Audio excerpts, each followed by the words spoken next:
Hi, welcome to a new episode of Plus 3 Racing Vlogs. I'm William, and today's video will be talking about the ECU MASTER PMU 16. In this video I'll be talking about how it works and how to install it, and hopefully you will learn something about it. So hopefully you will like this video. So what is the PMU 16, you might ask? Well, let me explain. The PMU 16 is a digital controlled power management unit. That's what PMU stands for. It's basically all your fuses and relays are replaced by this black box. So in here there are fuses and relays, basically all digital. So you only have to run this box, put 12 volts to it, ground and the switch, and this much wiring. So this will make your car very easy to work on, simple because you don't have a lot of wiring, even less wiring if you run it on CAN bus, which I'm going to do later, but not for now. But other than that, that's just basically it. It's quite easy. It's quite a shame actually that you actually have to buy the USB to CAN because it's not included, and you have the wiring to connect to yourself, which is not big of a deal because everything is explained on the back, as you can see how it works. But it's a bit annoying because when you buy it, it's quite expensive. This is actually the DL model. This one data logs, and you actually have to have one. The ECU, what's it called? The USB to CAN. It's actually 200 euros. I'm not sure, but it's not included, and you have to get it. So that's quite of a shame. But other than that, once you get it, it's quite easy to work with. But yeah. So let's go in on how this thing works and how to install it. So first of all, let's have a look. Right now we're in the K20 Show 205. If you don't know this car, if you're new to the channel, look at the bottom right. The video series will be over there if you're interested. So here's the PMU.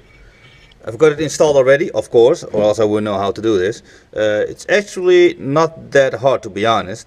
It's just annoying because you're going in blind, because when you arrive this in the mail, it's completely empty. It has no map on it, anything.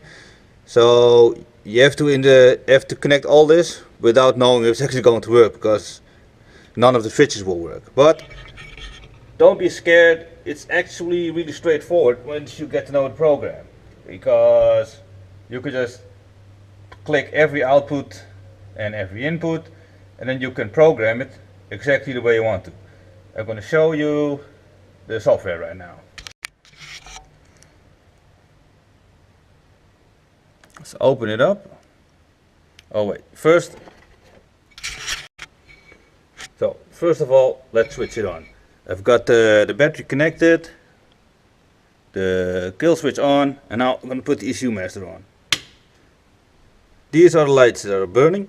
Are lighting up. This is the on and off light, and these are the channels I've already connected and set up. Only three, yes, only three, but there will be more, because these are only the fuel pump, the starter motor, and blah blah blah. Not that difficult. So now I'm going to start up software like that. By the way, hopefully I can actually film the screen without getting much distortion or anything, or else I will do this later on.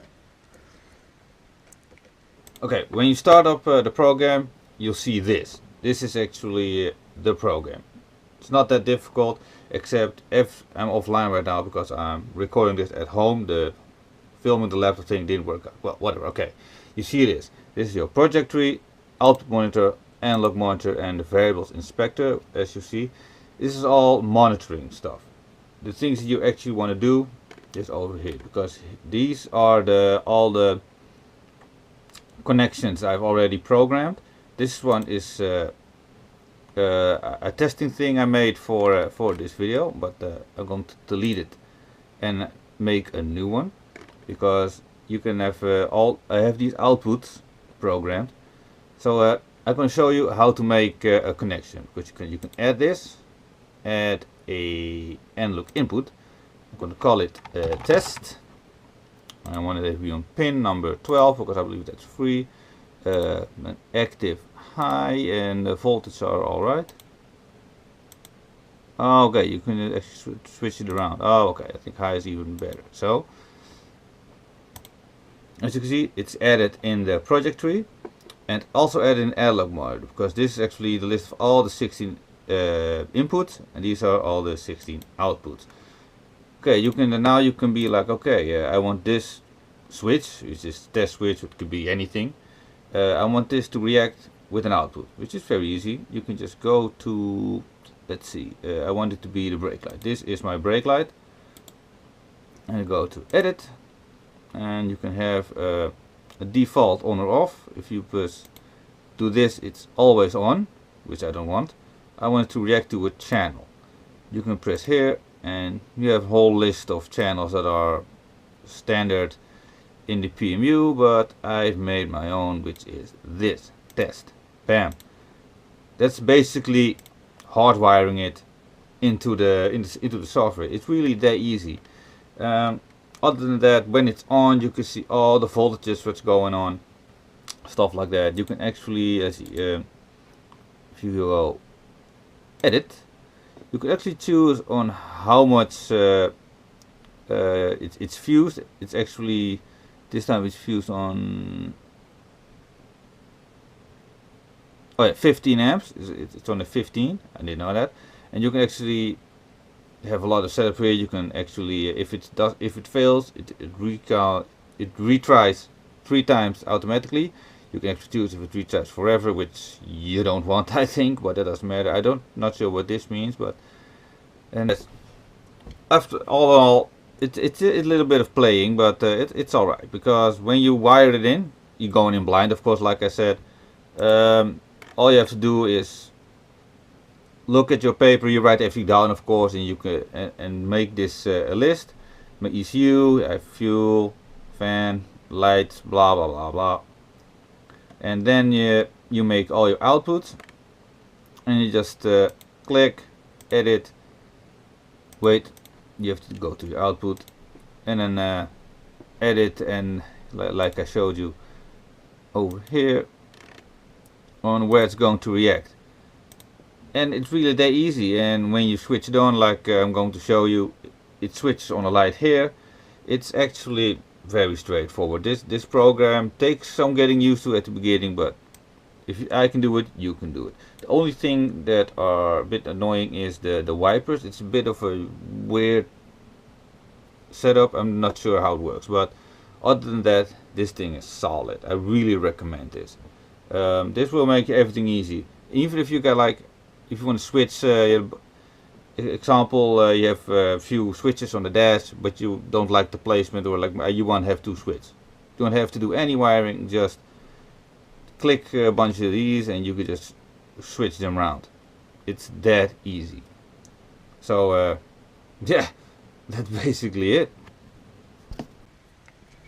Let's see, if you can also hear it. If I put the fuel pump on, you can see the light come on, or at least, yes.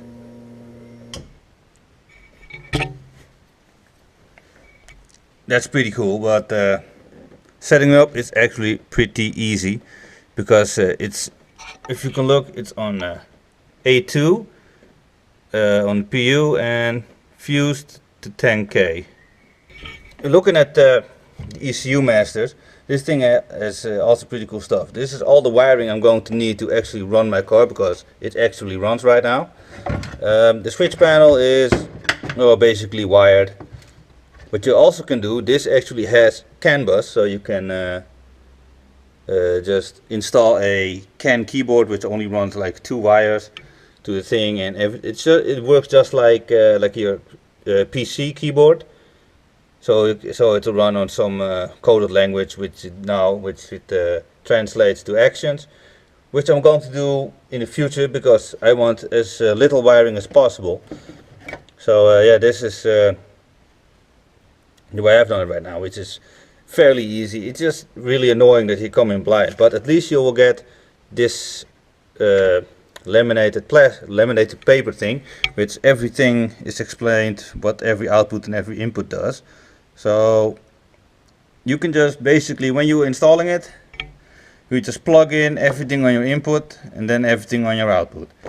because nothing is hardwired together, which is actually really nice but really weird. Just trust me, just think, okay, I want this on one and I want my others on two, others on that. You just got to check out which is what and then put everything on output. You do have to be careful because the output have a bunch of 25 amps, 15 amps, and yeah, that's what 15 and 25 and 15 amps. But you have to be careful for that. So, oh yeah, and you have you see the CAN lines, plus 12 volt switch to make it go on, ground. It's actually pretty straightforward once you know how to work it. So yeah, hopefully this will make a little bit of sense. If not, I will try to edit extra later to a bit extra explanation because I'm not that good at it. But yes, hopefully things will make a little bit more sense after you watch this. But fingers crossed, I'm going to do a good job. So hopefully you like this video. Thank you all for watching. Like, subscribe if you want to see more, and hopefully I'll see you in the next one. So thank you all for watching. Like and subscribe if you want to see more. And talking about more, you can click on one of these two videos to see some more from the channel. And yeah, hope to see you next time. Later.